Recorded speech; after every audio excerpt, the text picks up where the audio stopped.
Donc, bonsoir tout le monde. Mon nom, c'est Joanie. Je suis coordonnatrice loisirs, culture, vie communautaire ou chargée de projet, c'est selon. Ce soir, on va faire une petite présentation pour pouvoir répondre d'emblée à plusieurs des questions qui entourent le camp de jour, le fonctionnement, une journée type et différents aspects. Ce soir, je suis accompagnée de Claudia Roll, qui est coordonnatrice aux communications pour la ville de Mont-Tremblant.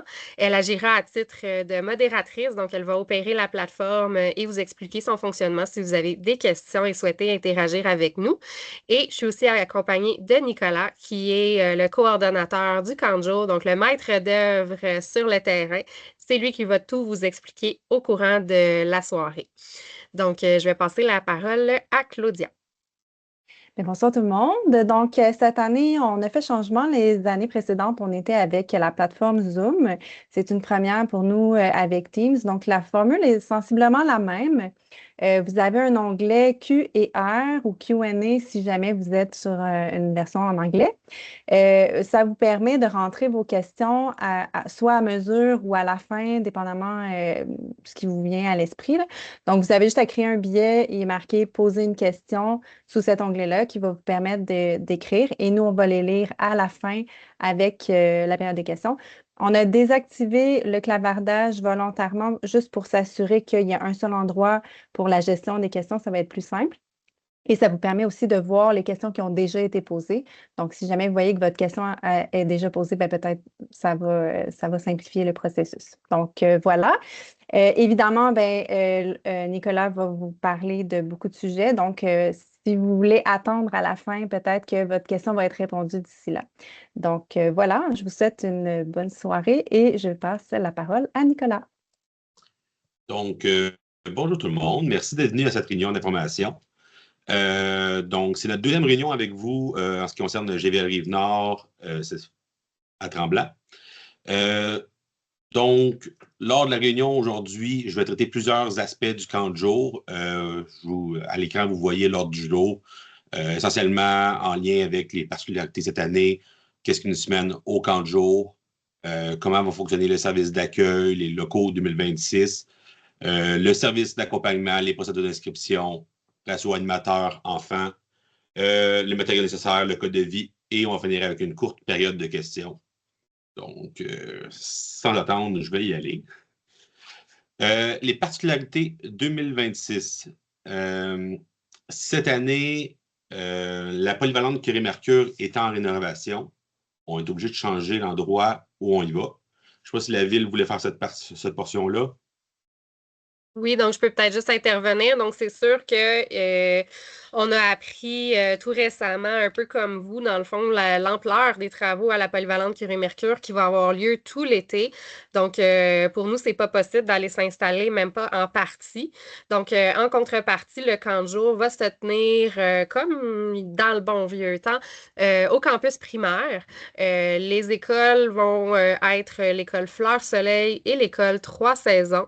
Je sais qu'on avait envoyé une communication mentionnant l'école Tournesol. Cependant, on a appris que cette école-là allait aussi être en rénovation et de façon beaucoup plus importante que ce qui était envisagé au départ.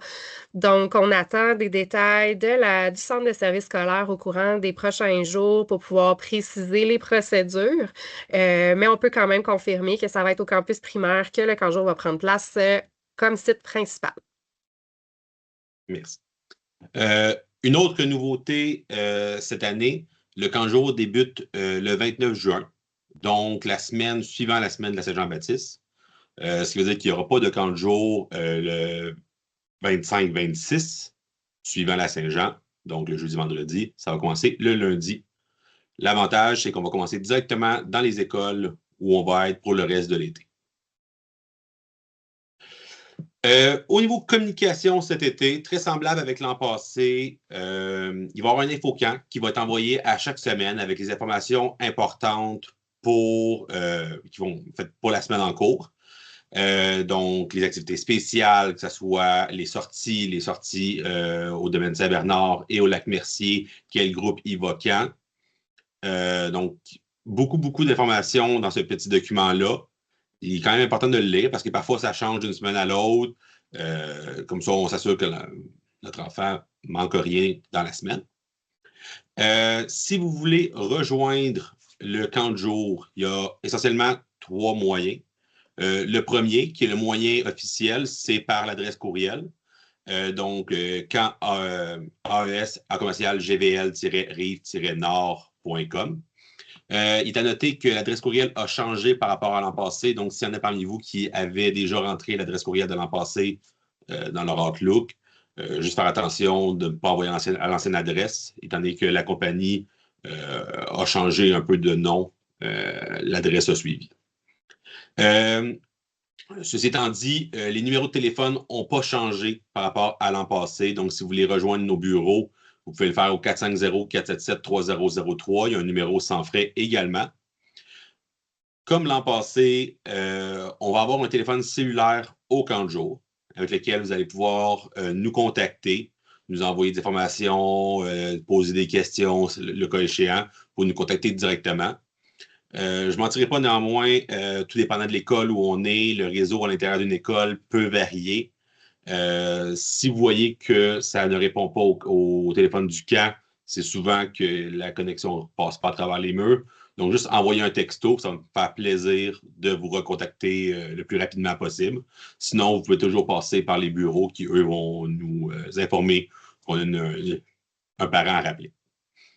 Il y a également quelques infos qui vont être envoyées sur la page Facebook du camp de jour, donc camp de jour Mont-Tremblant. Le lien directement vers la page est disponible dans le guide du parent à la page 3. En fait, j'en profite pour faire une petite aparté.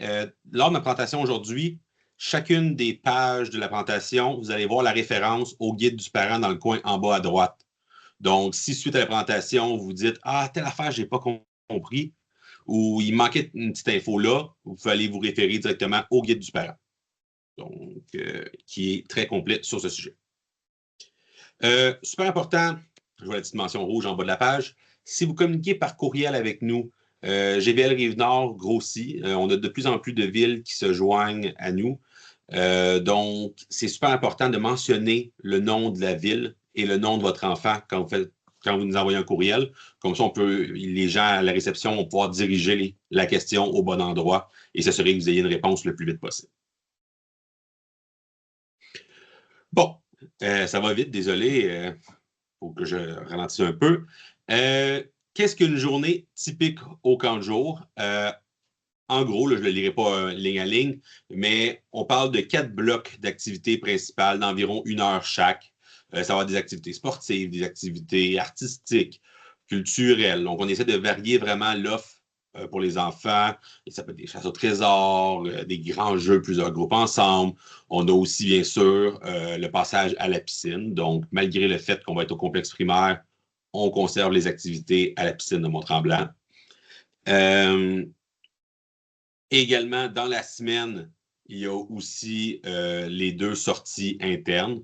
Donc, que ce soit le domaine Saint-Bernard, donc les enfants vont aller à la plage.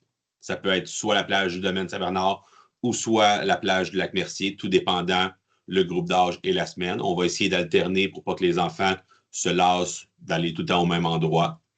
Malheureusement, on ne peut pas envoyer tous les enfants en même temps à la même place. Il y aurait trop d'enfants pour la capacité d'accueil de chacun des endroits.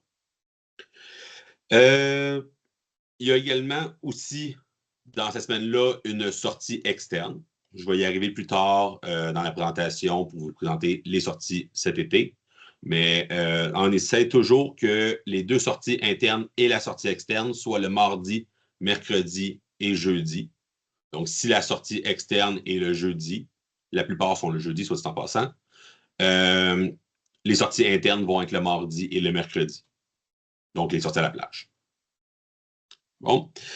Il y a également dans une journée type 2 collations. Donc, lorsque vous faites les boîtes à lunch de vos enfants, s'il vous plaît, prévoir au minimum 2 collations pour eux, afin qu'ils puissent manger régulièrement. On fait beaucoup d'activités, on bouge beaucoup, donc c'est bien d'avoir de l'énergie qui rentre aussi. Les journées thématiques. Donc, oui, dans une semaine, on va en sortie à la plage, on va en sortie externe dans des grandes activités, mais il y a aussi une journée dans la semaine, essentiellement les vendredis, où il va y avoir des activités spéciales au camp de jour. Ces journées-là vont être communiquées dans l'infocamp. Donc, il n'y a pas beaucoup de journées qui ont des déguisements. S'il y a un déguisement, ça va avoir des petits éléments comme le splash party. Ça se peut qu'on leur dise un petit collier hawaïen. Parfois, on en a. On va fabriquer des fleurs en bricolage avec eux pour se mettre dans les cheveux et autres. Donc, vous voyez à l'écran les 7 journées spéciales. Il n'y en a pas à la 8e semaine. Donc, pour les 7 premières semaines de l'été, on a la journée Splash Party qui va être, comme sur l'image, le canon à mousse avec des gonflables d'eau, activité vraiment axée aquatique. On a aussi une nouveauté cette année, le jeu d'eau laser tag. Donc, on a fait l'acquisition de plusieurs fusils à eau, entre guillemets, industriels, donc fait rough, et des espèces de gilets qui accumulent l'eau quand on tire dessus. Donc, c'est une autre activité qui se rajoute à notre éventail pour pouvoir faire des gros groupes de garde de fusils à eau. On a aussi la grande foire de l'été, des jeux de kermesse et autres. Une journée sportive avec des tournois de sportifs, que ce soit tournoi de soccer. On a aussi également du hockey gazon, les highlights, plein de jeux de sport qui sont un peu moins connus, que les enfants vont pouvoir être initiés. La journée olympiade avec un lancer de javelot en plastique, les poids, les disques, le saut en longueur et toutes ces choses en lien avec les olympiades. On a encore une fois la fête finale avec des gonflables et une petite collation. Et finalement, la soirée spéciale, dans le fond, la soirée du gala avec les spectacles des enfants. Donc, c'est nos 7 journées thématiques ou activités spéciales. Pour ce qui est des sorties cette année, donc voici les 7 sorties. Encore une fois, il n'y a pas de sortie à la semaine 8 parce que la semaine 8 est au domaine Saint-Bernard. Donc, en soi, ça va être une semaine spéciale.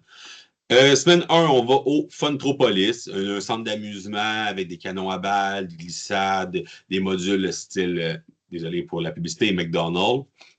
Semaine 2, nous allons au Royaume de Nulle Part, des activités style défi en forêt, une quête avec des questions, du matériel à collectionner qu'on peut trouver dans certaines petites cachettes dans la forêt. Semaine 3, on va à la base de plein air Jean Jeune à Amherst. On va faire du tir à l'arc, de l'escalade, ça dépend des groupes d'âge. Les activités vont varier un peu. Il y a des activités canot-kayak, rabasca. Donc, tout dépend du groupe d'âge. Comme j'ai dit, il y a une petite variété. Là. On va vous communiquer avec l'infocamp quel groupe d'âge va faire quelle et telle activité. Semaine 4, les petits, donc les 5 à 8 ans, vont au village du Père Noël et les 9 à 12 ans vont au 8-bit Mont-Tremblant. Donc, pas besoin de présentation pour ces activités-là. Semaine 5, Quilles Cinéma. Donc, c'est une nouveauté pour Tremblant. C'est une sortie qu'on fait régulièrement dans nos camps à Terrebonne qui est extrêmement appréciée autant des enfants que des animateurs. Une sortie où, même si les activités ont l'air simples, le plaisir est vraiment au rendez-vous. C'est impressionnant même, je dirais.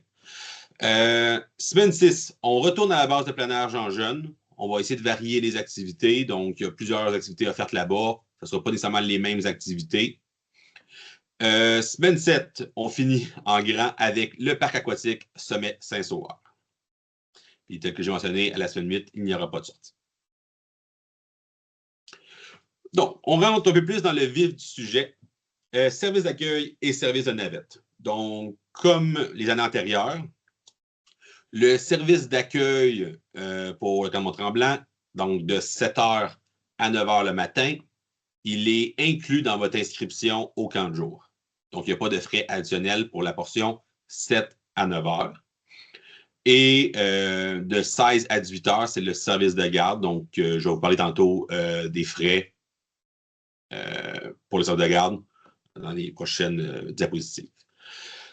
Pour les endroits, dans le fond, pour le service d'accueil et le service de garde, c'est sûr qu'il y a un lieu qui va être au camp de jour principal, que ce soit, peu importe l'école au complexe primaire où on va être, il va y avoir un endroit où vous allez pouvoir venir porter les enfants dans ce bloc horaire-là.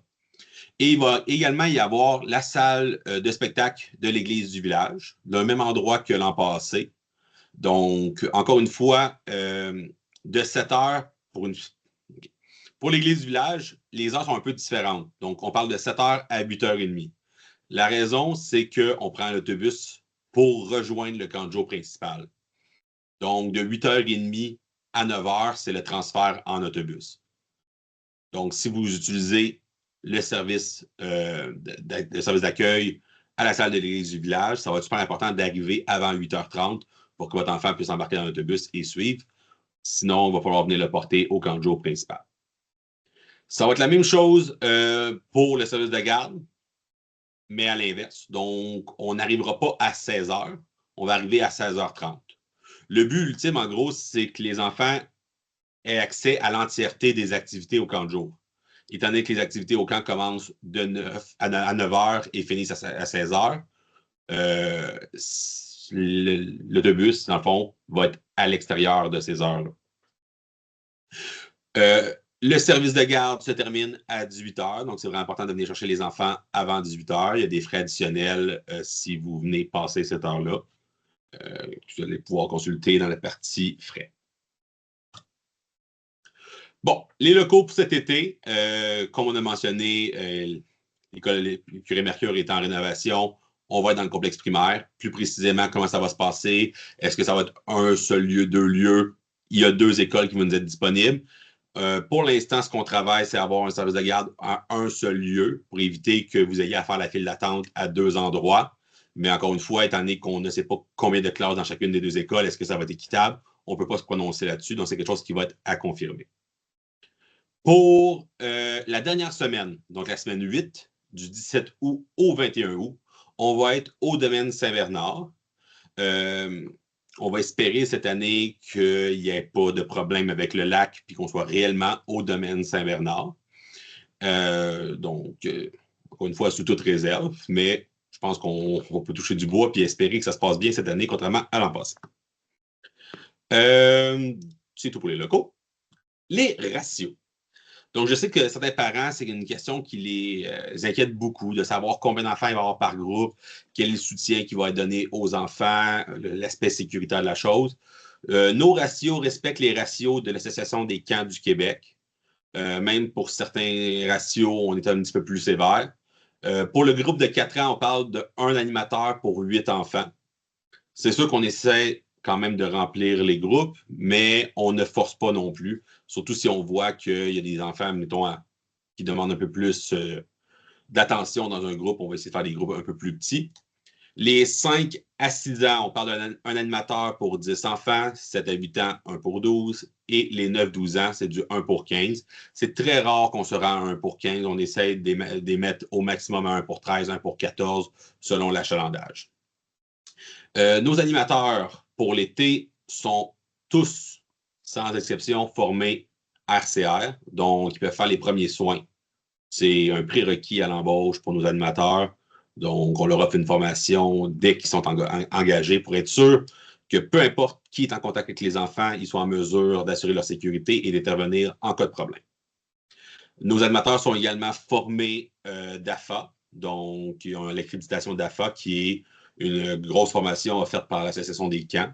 Donc, on est accrédité pour donner ces formations-là et tous nos animateurs le reçoivent.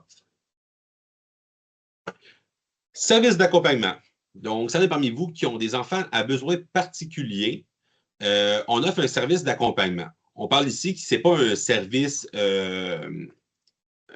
adapté comme des services de répit et autres. C'est vraiment un service d'inclusion dans le camp de jour.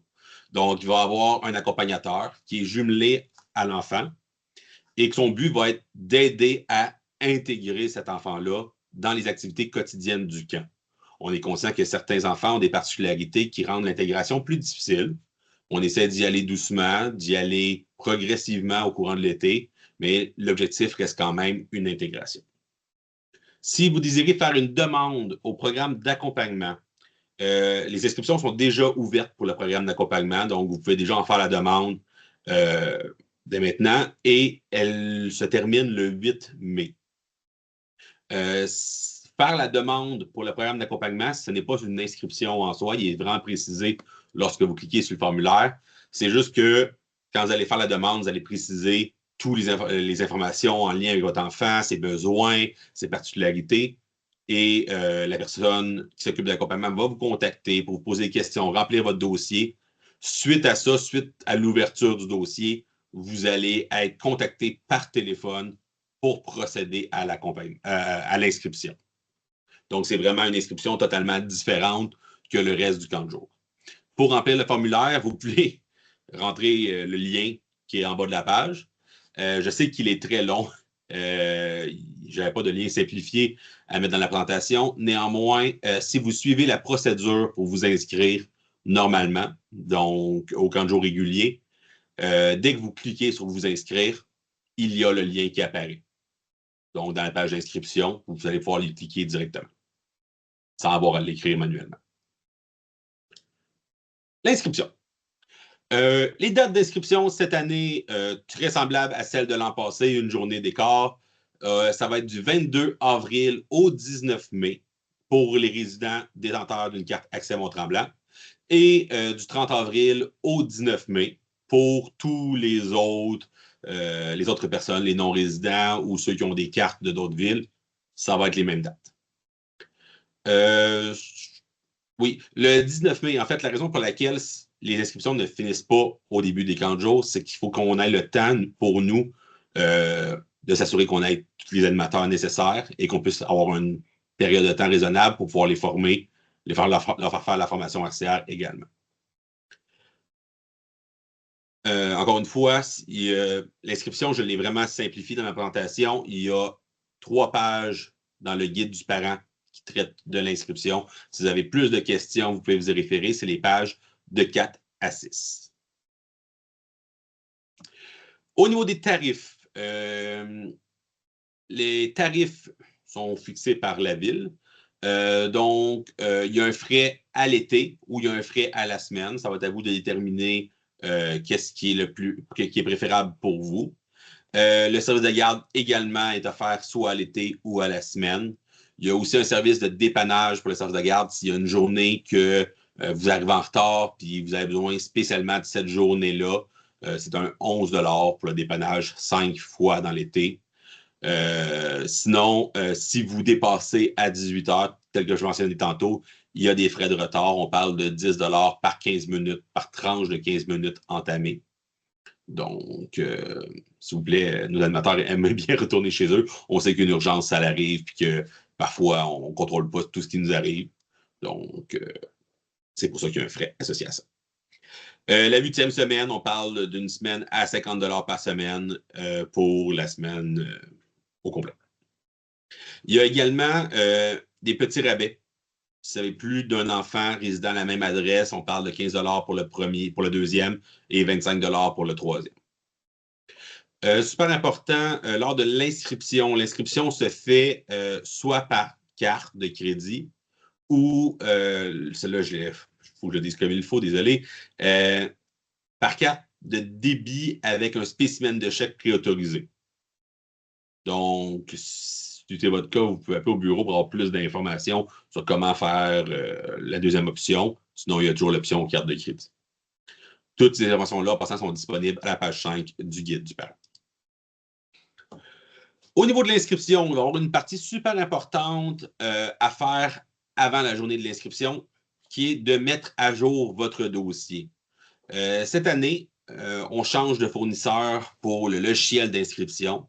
On a migré vers Kidigo, qui était celui que la compagnie qui précédait utilisait. Donc, ça se peut que certains parmi vous aient déjà des comptes. On a remarqué avec nos autres villes qui ont fait un changement similaire que parfois, utiliser l'ancien compte crée des problèmes quand on arrive pour se connecter avec nous, avec la compagnie. Il y a un petit conflit dans le logiciel Kidigo. Si ça vous arrive, appelez au bureau, ils vont pouvoir vous envoyer un lien d'inscription directement qui va régler le problème en quelques secondes. Donc, si c'est votre cas, c'est pas tout le monde qui avait cette problématique-là. On ne sait pas qu'est-ce qui crée ce petit ange-là. Le lien, dans le fond, c'est le lien qui est disponible sur la ville de Mont-Tremblant, donc inscription au camp, qui amène directement sur notre plateforme de GVL Rive-Nord, qui redirige vers Kidigo. Donc, vous pouvez soit y accéder par GVL Rive-Nord ou par la ville de Mont-Tremblant pour faire votre inscription. Pour le dossier sur Kidigo, en ce moment, dans le fond, si vous désirez, en fait, vous devriez mettre à jour votre dossier. En gros, ce qui est demandé, c'est répondre à un questionnaire. Il y a un questionnaire à remplir avant de s'inscrire. C'est un prérequis à l'inscription pour pouvoir mettre le camp de jour dans votre dossier. Vous pouvez le faire d'avance en mettant une activité qui s'appelle mise à jour dans votre panier. L'activité mise à jour est au coût de 0 $, donc n'importe qui, vous pouvez le mettre dans votre panier.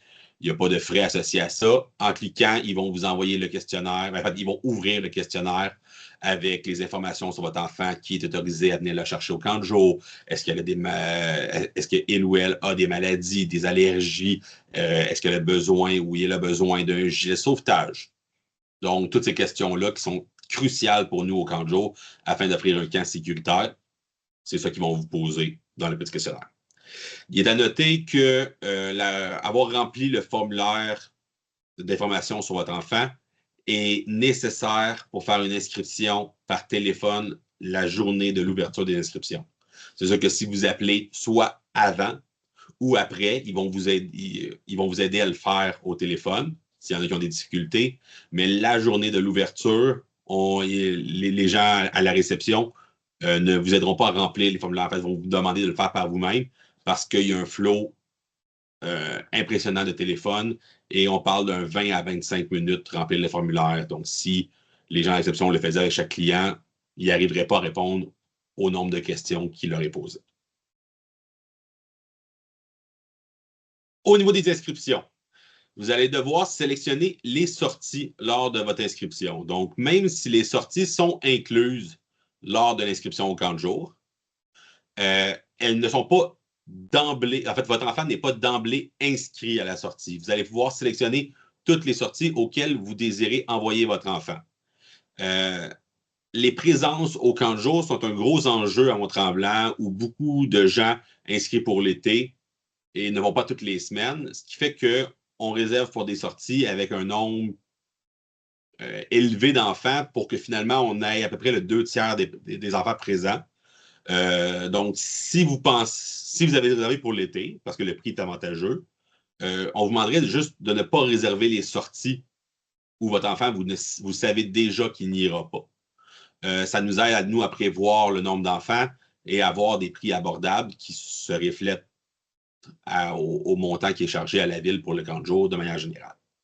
Donc, on vous demande votre collaboration afin de nous aider à mieux planifier nos sorties puis d'avoir un nombre d'enfants plus proche de la réalité lorsqu'on part.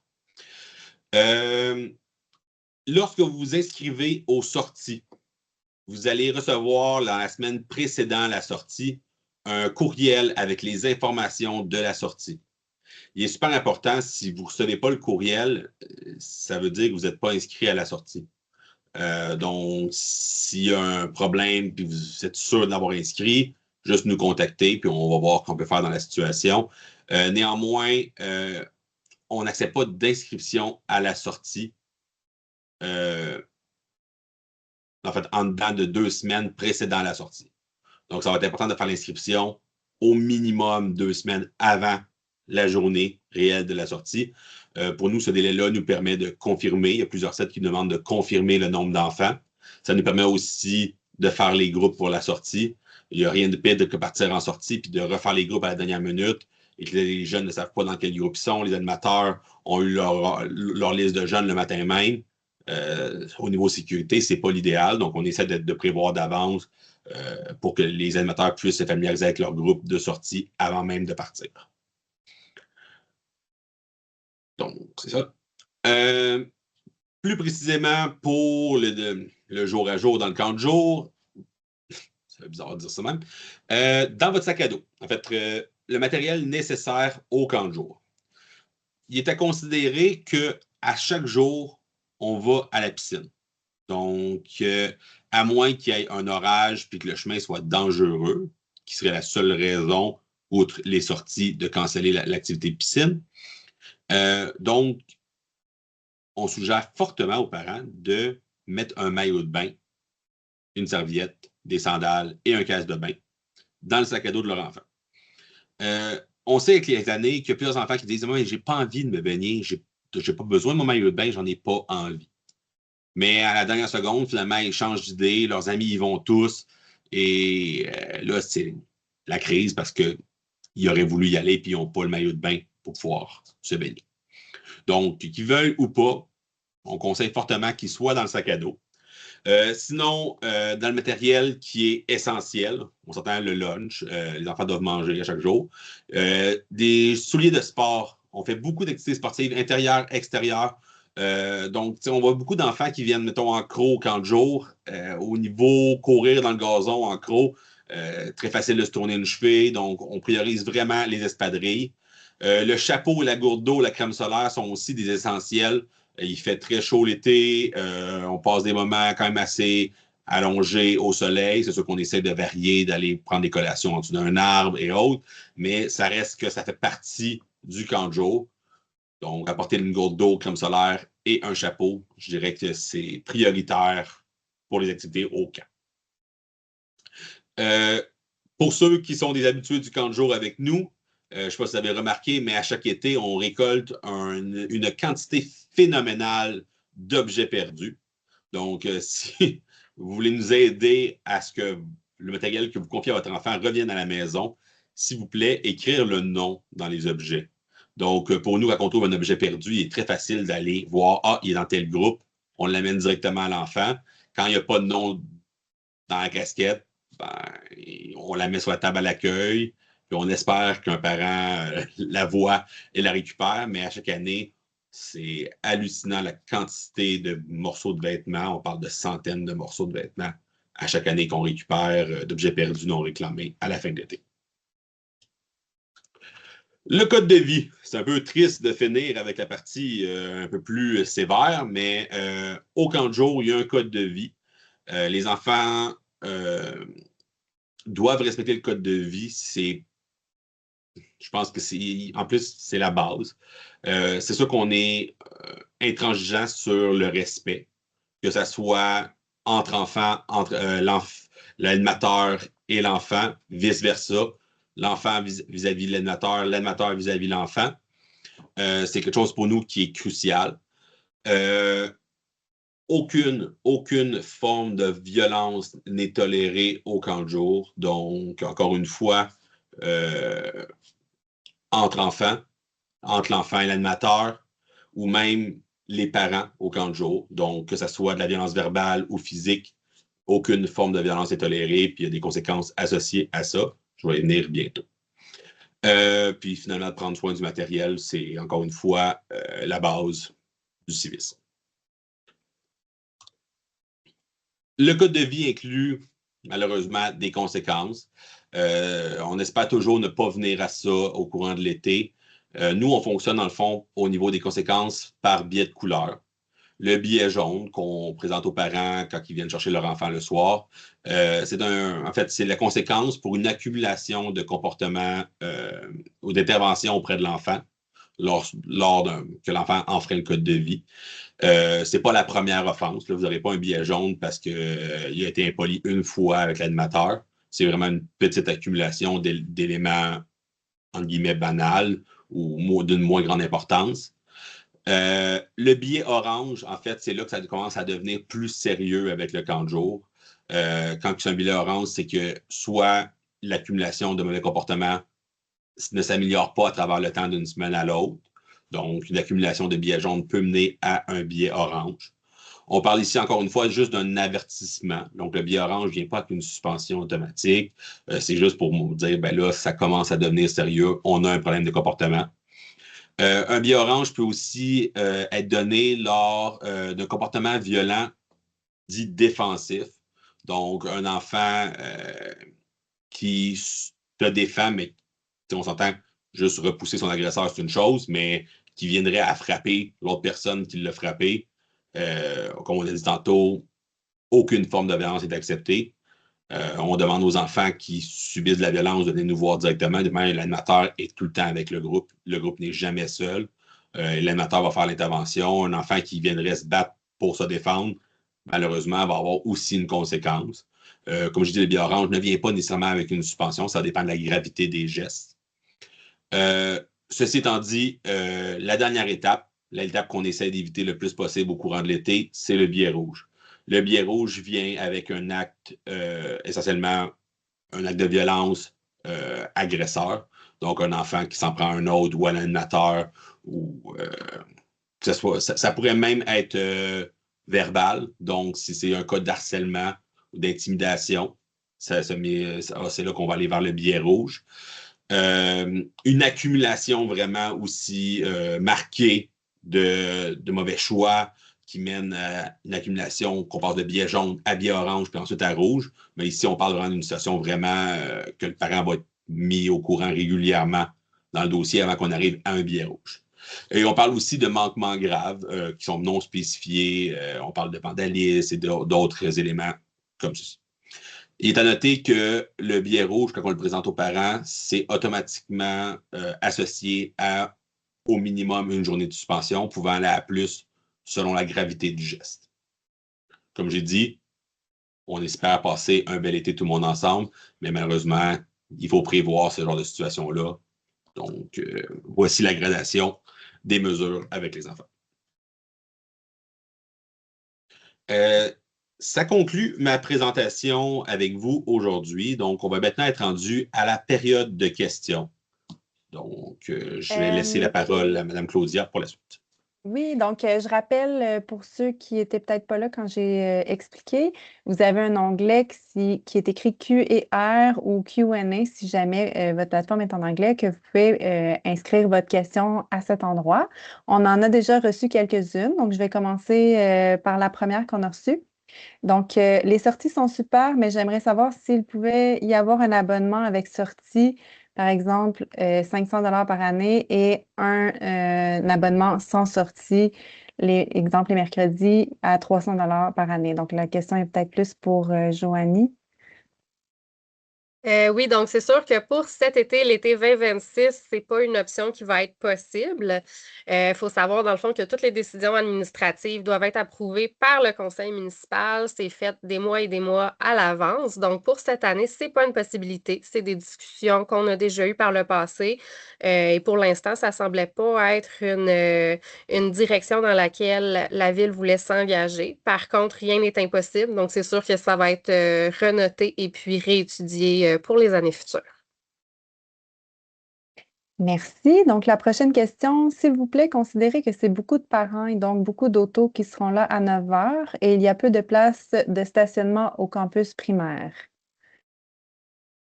Donc, je vais répondre aussi. C'est sûr que pour nous aussi, c'est une préoccupation qui est vraiment importante. On sait qu'est-ce que ça représente, le volume de circulation qu'on avait à la base à l'école Curie-Mercure.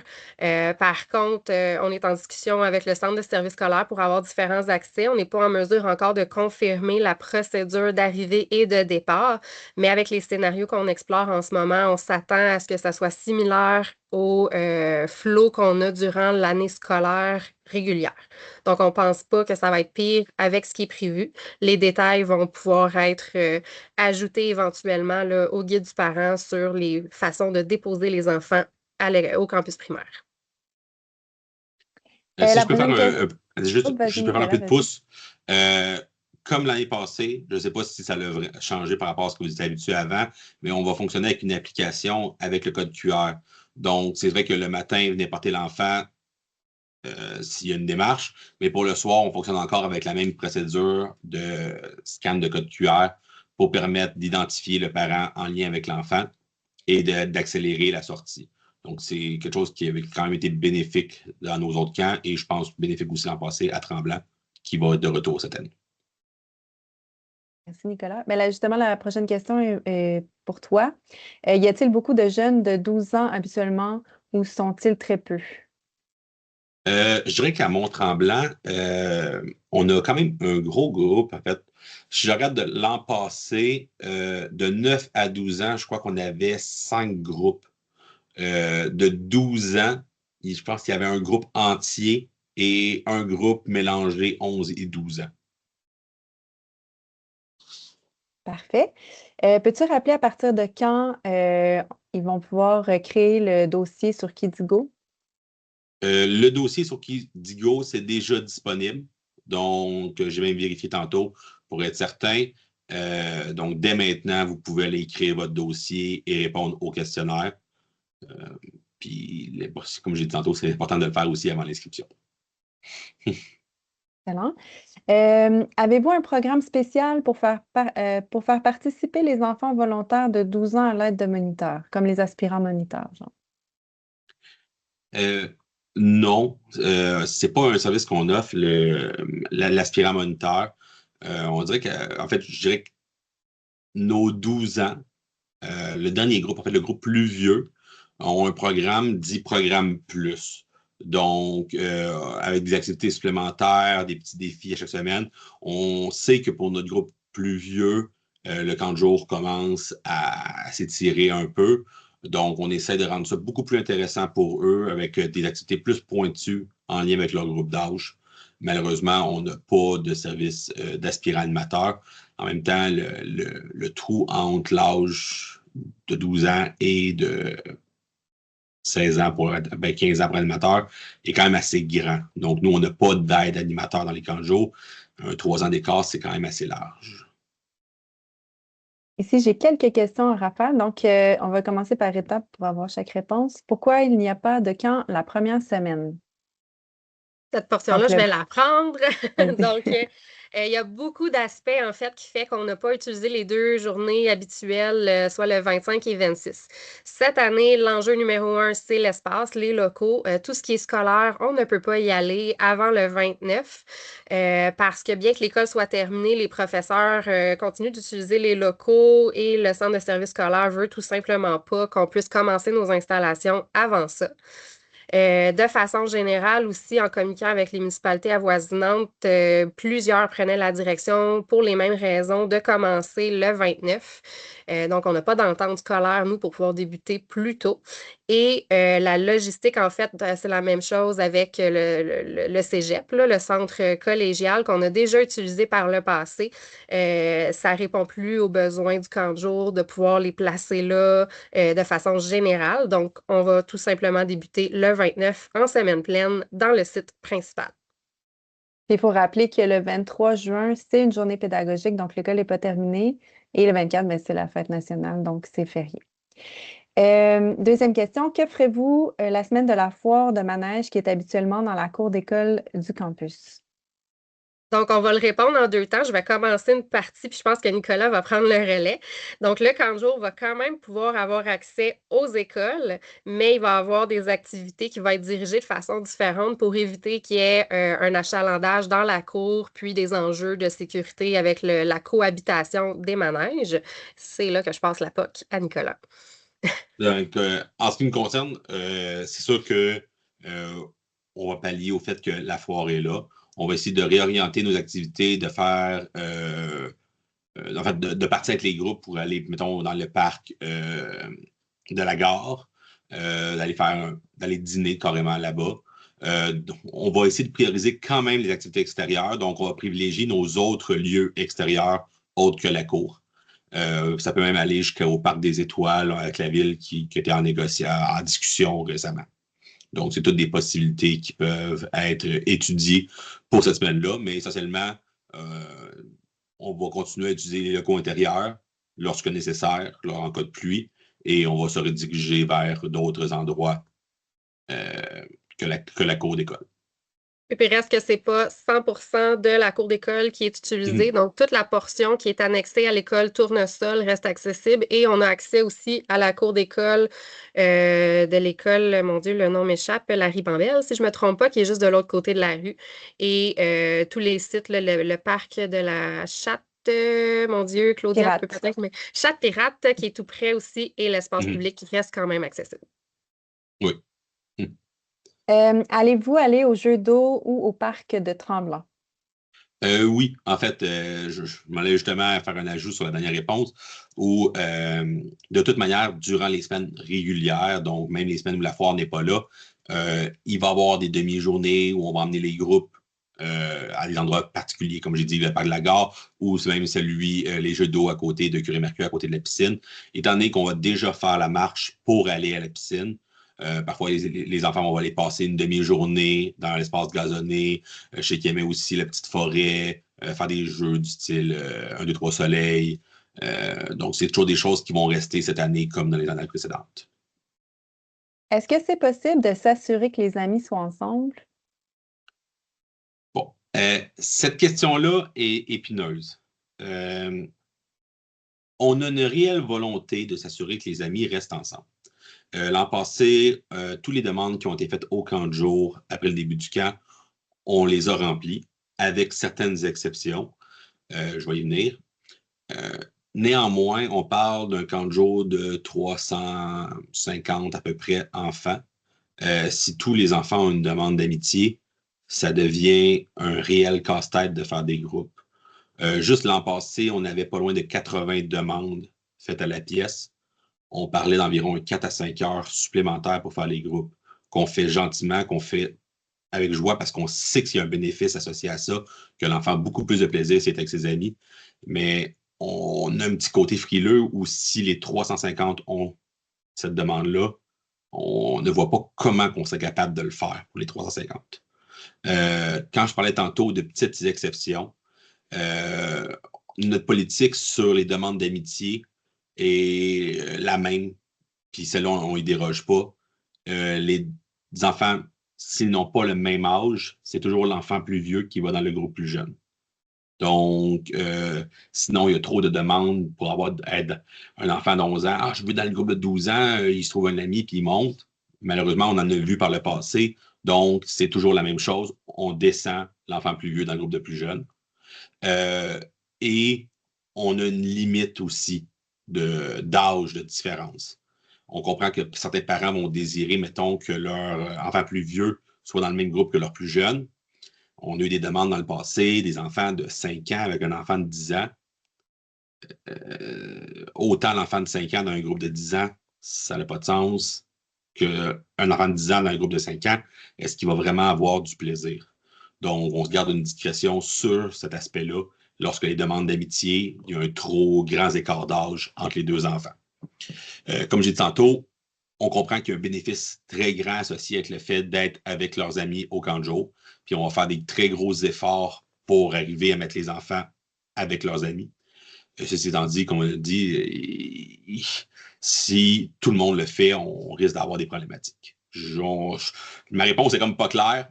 On va faire ce qu'on peut pour répondre à la demande. C'est ça ma réponse. Si l'enfant ne participe pas à la sortie, offrez-vous le service de camp de jour régulier quand même pour cette journée? Oui, j'ai oublié de le dire tantôt. J'aurais dû le mentionner. Lors des sorties, le camp de jour a quand même lieu à l'école régulière. Donc, on parle d'un camp de jour restreint. Souvent une trentaine d'enfants, si je me fie aux années antérieures. Donc, les groupes vont être condensés ensemble, peut-être plus de différence d'âge. C'est sûr que les amis ne sont peut-être pas respectés à ce moment-là. Les demandes de les amis ensemble. Néanmoins, les activités continuent avec un groupe d'animateurs et un coordonnateur qui reste sur place également pour s'assurer que tout va bien et le reste des enfants vont en sortir. Donc, le service est assuré pendant qu'on va en sortir. Si on n'inscrit pas, ben ça, c'est un peu, c'est la même question, en fait.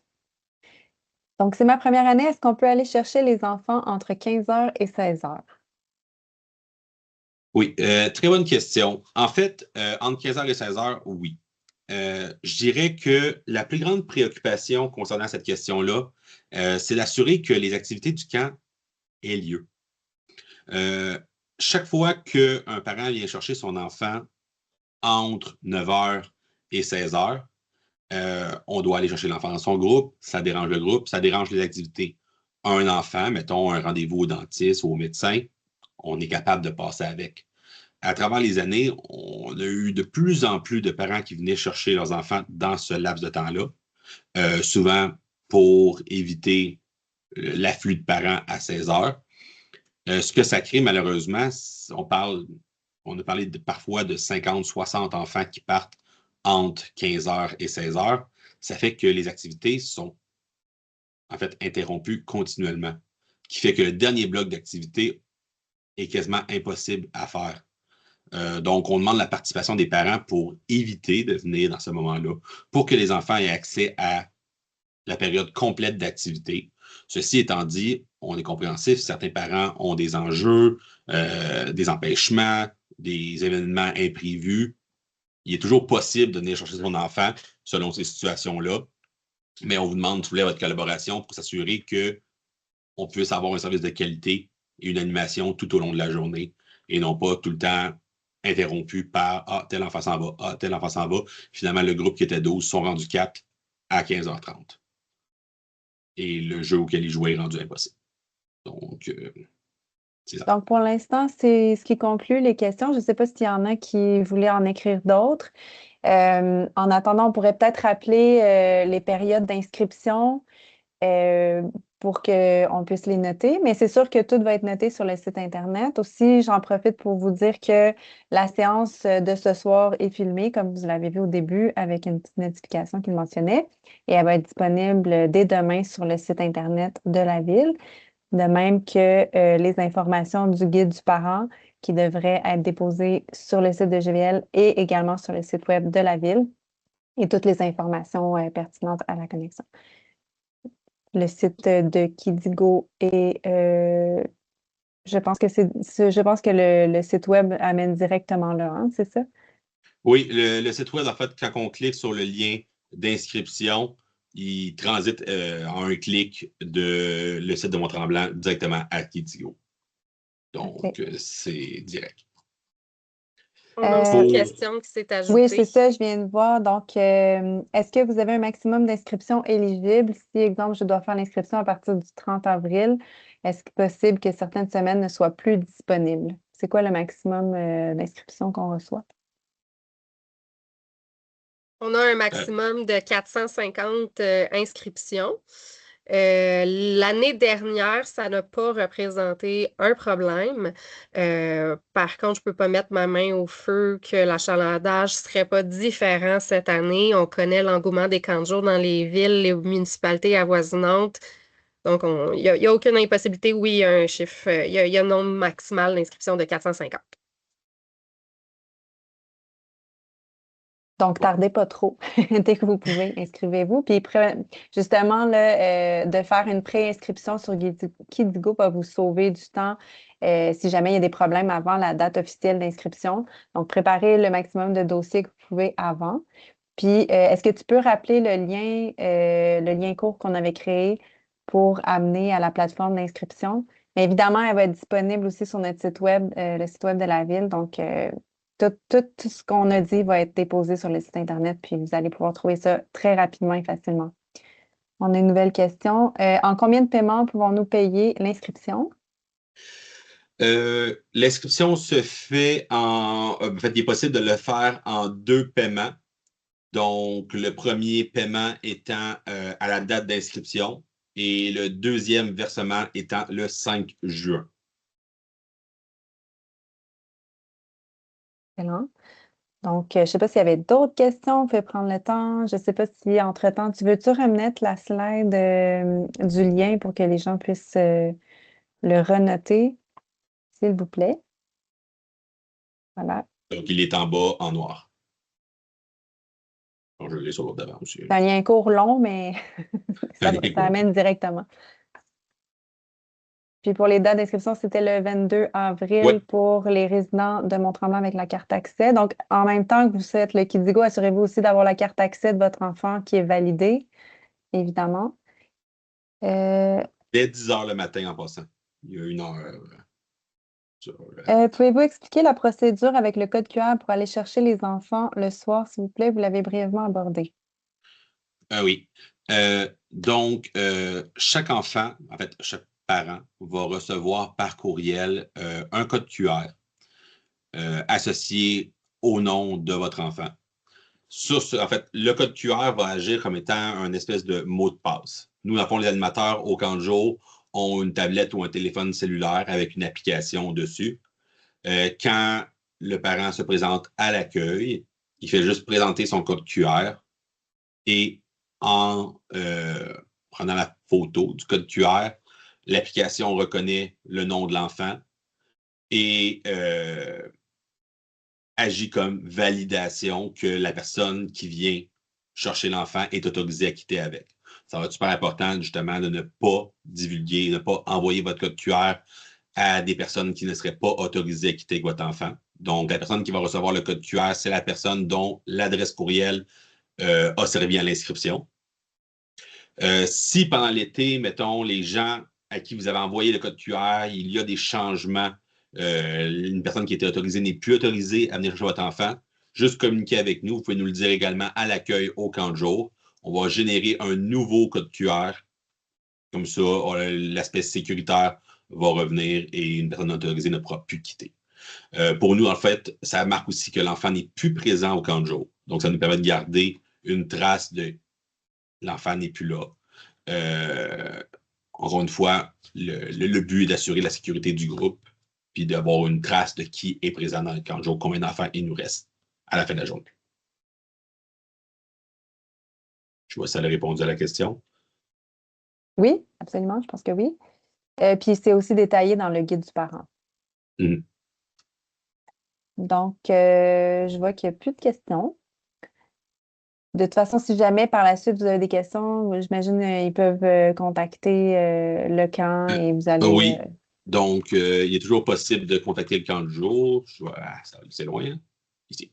Donc, les numéros de téléphone sont ici, soit l'adresse courriel, donc de camp-gvl-nord.com ou le 450-477-3003.